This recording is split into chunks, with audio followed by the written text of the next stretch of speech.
Saudaraku, di bawah kolong langit ini tidak ada nama lain di mana kita bisa selamat kecuali nama Yesus. Amen. Yesus sudah membayar lunas hutang kita dan sekarang kita sudah bebas. Amen.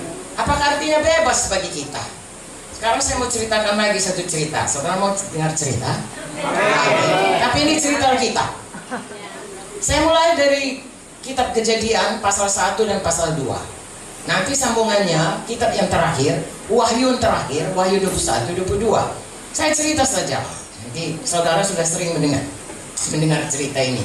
Bagaimana Tuhan menciptakan dunia ini? Berapa hari diciptakannya? 6 hari. Hari ke-7 dia berhenti. Pada waktu dia ciptakan dunia ini, semua kita tahu Tuhan berkata, indah, baik sekali. Saya baca Kejadian 1 ayat 31. Maka Allah melihat segala yang dijadikannya itu sungguh amat baik. Kalau dikatakan baik pun sudah baiklah itu. Sungguh baik, baik. Amat baik, baik. Tapi sungguh amat baik, wah itu sudahlah luar biasa baiknya. Begitulah Tuhan menciptakan dunia ini. Amin. Amin. Lalu dia ciptakan manusia. Kejadian 21 Kejadian 1 ayat 28, dia ciptakan manusia segambar dengan dia. Saya baca saja. Saudaraku, berfirmanlah Allah, baiklah kita menjadikan manusia menurut gambar dan rupa kita, supaya mereka berkuasa atas ikan-ikan di laut, burung-burung di udara, atas ternak, atas seluruh bumi, atas segala binatang melata yang merayap di bumi. Maka Allah menciptakan manusia itu menurut gambarnya, menurut gambar Allah diciptakannya dia. Laki-laki dan perempuan diciptakannya mereka. Allah memberkati mereka dan Allah berfirman kepada mereka, beranak cuculah, bertambah banyak, penuhilah bumi, taklukkanlah itu, berkuasalah atas ikan-ikan di laut, burung-burung di udara, dan atas segala binatang merayap di bumi. Inilah kejadiannya, Tuhan menciptakan langit dan bumi dengan segala isinya termasuk manusia. Amin.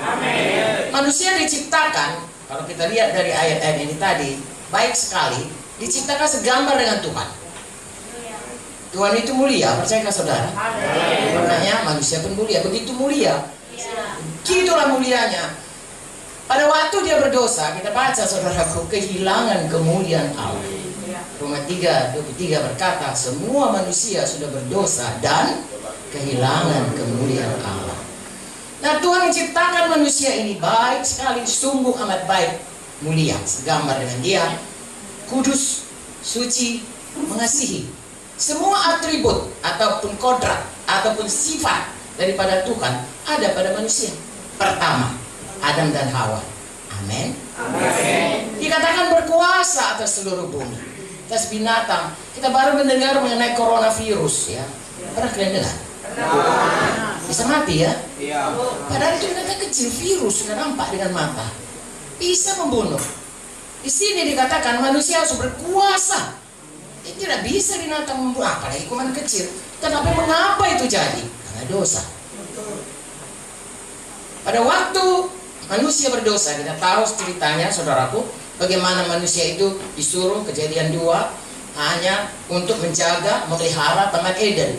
Semua boleh dimakan kecuali satu, pohon pengetahuan baik dan buruk.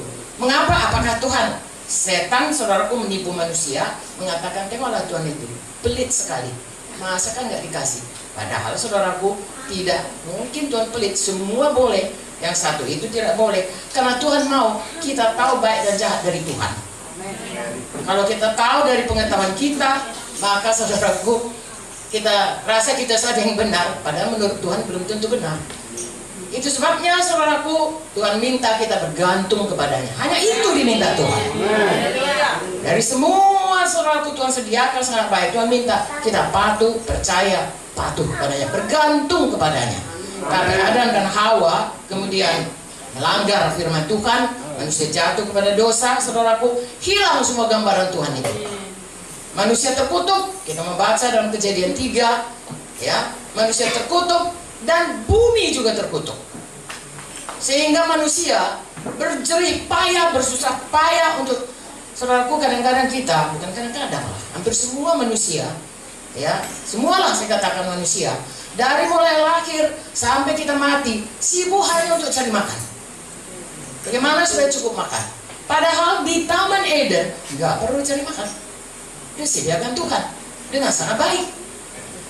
Begitulah akibat dosa. Sampai kemudian bukannya manusia tambah baik. Sekali dia Adam dan Hawa memilih untuk melawan Tuhan, keturunannya juga demikian. Dia punya anak Kain, dibunuhnya adiknya. Seterusnya, sampai pada zaman Nabi Nuh, Tuhan berkata, menyesal aku menciptakan manusia, karena kejahatan mereka sudah demikian sehingga dimusnahkan dengan banjir. Lalu kemudian Nuh mendapat kasih karunia.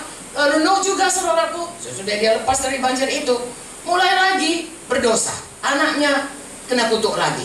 Sampai kemudian ada seorang keturunannya namanya Nimrod, mendirikan menara sampai mau mengatasi ke langit. Jadi manusia berdosa mulai dari Adam dan Hawa sampai sekarang ini. Tidak ada yang tidak berdosa. Puji Tuhan, kalau kita baca lagi kejadian ini, Tuhan berkata, nanti akan ada manusia, bukan manusia, Tuhan Yesus yang akan datang, di mana dia adalah keturunan daripada Adam dan Hawa, dia anak Daud yang akan menghancurkan kuasa setan, membawa dia kepada penghukuman di kayu salib, karena tanpa ditumpahkan darah, tanpa dia disalibkan, tidak ada yang dosa kita bisa diampuni. Itu sebabnya, saudaraku, kita melihat bagaimana kita semuanya harus bersungguh-sungguh hati, seperti anak gadis tadi. Kalau kita diperbudak setan oleh karena dosa, semua, sebab firman Tuhan berkata dalam buku Roma, kepada siapa kita taat, dialah yang memperhamba kita. Kalau kita taat kepada dosa, selalu hidup dalam dosa, kita hamba dosa. Kalau kita taat pada kebenaran, kita hamba kebenaran. Kita melihat manusia selalu hatinya cenderung kepada dosa, sehingga manusia sebelum ketemu dengan Yesus semua hamba dosa. Tapi sekali lagi Yesus datang supaya membebaskan kita dari perhambaan dosa dan membuat semua kita menjadi hamba kebenaran.